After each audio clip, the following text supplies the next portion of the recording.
नमस्ते बच्चों, मैं आपकी हिंदी विषय की अध्यापिका मनीषा गौतम आज आपको आपकी हिंदी की पुस्तक का पाठ 10 झांसी की रानी का भाग 4 पढ़ाने जा रही हूँ। देखिए बच्चों, इससे पहले हमने 3 भाग इसके पढ़ लिए हैं और तीनों भागों में हमने झांसी की रानी की वीर का उल्लेख जो इस कविता में दिया है वो पढ़ा है। झांसी की रानी इस प्रकार अंग्रेजों से युद्ध करती थी और झांसी की सुरक्षा के लिए उन्हें अपने प्राणों की आहुति तक दे दी। आइए बच्चों, इससे आगे देखते हैं। हम सभी बच्चे अपनी हिंदी की बुक निकालेंगे और ध्यान पूर्वक एक एक पद का अर्थ हम अच्छी तरह से आपको समझाते हुए जाएंगे और यही हम आशा करते हैं कि आप सभी बच्चे ध्यान से इसे सुने। तो शुरू करते हैं बच्चों। तो भी रानी मार काट कर चलती बनी सैन्य के पार, किंतु सामने नाला आया था यह संकट विषम अपार। घोड़ा अड़ा नया घोड़ा था, ये में आ गए सवार। रानी एक शत्रु बहु तेरे, होने लगे वार पर वार। घायल होकर गिरी सिंगनी, उसे वीरगति पानी थी। बुंदेले हर बोलो के मुंह, हमने सुनी कहानी थी। खूब लड़ी मर्दानी वे तो झांसी वाली रानी थी। तो देखिए बच्चों, झांसी की रानी की कविता के इस पद में बताया गया है कि रानी जैसे तैसे बचते हुए दुश्मनों के बीच से निकलकर बाहर आ ही गई थी, लेकिन अचानक उनके सामने एक चौड़ा नाला आ गया। उनका घोड़ा नया होने के कारण, नया घोड़ा क्यों? क्योंकि पहला वाला जो घोड़ा था वो उनका मर चुका था, तो इसलिए रानी ने नया घोड़ा ले लिया था, उस पर वह सवारी कर रही थी।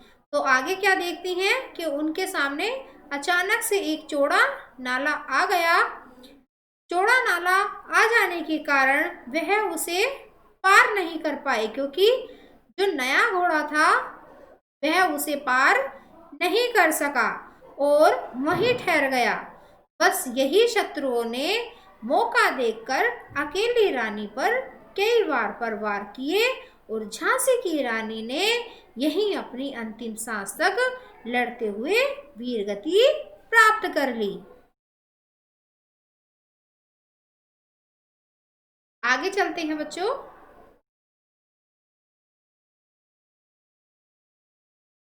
रानी गई सिधार, चिता अब उसकी दिव्य सवारी थी। मिला तेज से तेज, तेज की वही सच्ची अधिकारी थी। अभी उम्र कुल 23 की थी, मनुज नहीं अवतारी थी। हमको जीवित करने आई, वन स्वतंत्रता नारी थी। सिखा गई पत सिखा गई हमको, जो सीख सिखानी थी। बुंदेले हर बोलो के मुंह, हमने सुनी कहानी थी। खूब लड़ी मर्दानी वे तो झांसी वाली रानी थी।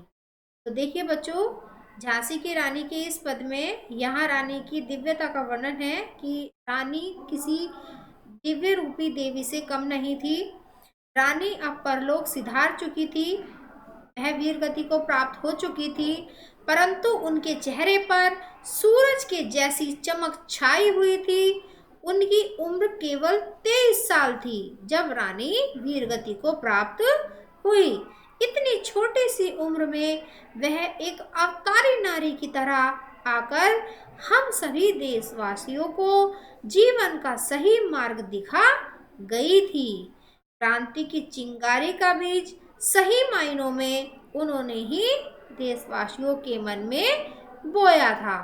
तो इसमें देखिए, इस पद में क्या बताया गया है बच्चों कि रानी क्या है, रानी परलोक सिधार गई हैं और वह किसी दिव्य रूपी देवी से कम नहीं लग रही थी।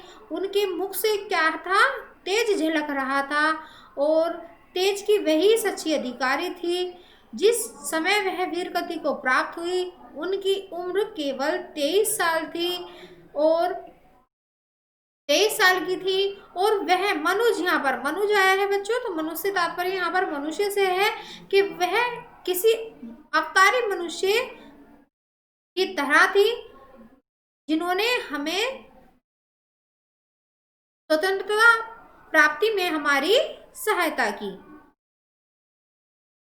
आगे चलते हैं बच्चों।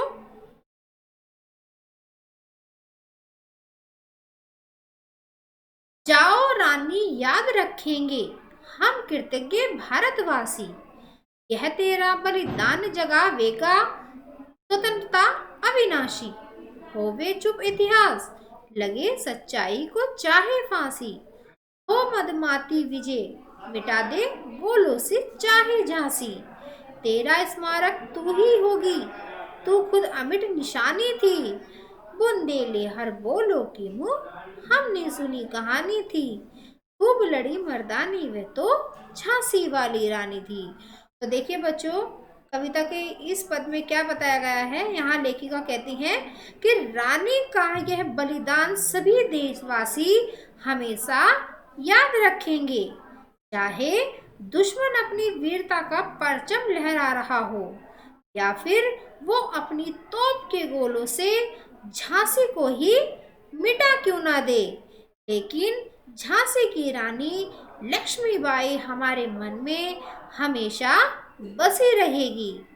चाहे उनका कोई स्मारक ना बने, लेकिन वो वीरता और साहस का एक उदाहरण बनकर हमारे इतिहास में हमेशा हमेशा के लिए अमर रहेंगी। देखिए बच्चों, यहाँ पर झांसी की रानी की कविता का यह भाग भी समाप्त होता है। हमने आपको इस कविता के 4 भाग पढ़ाए हैं।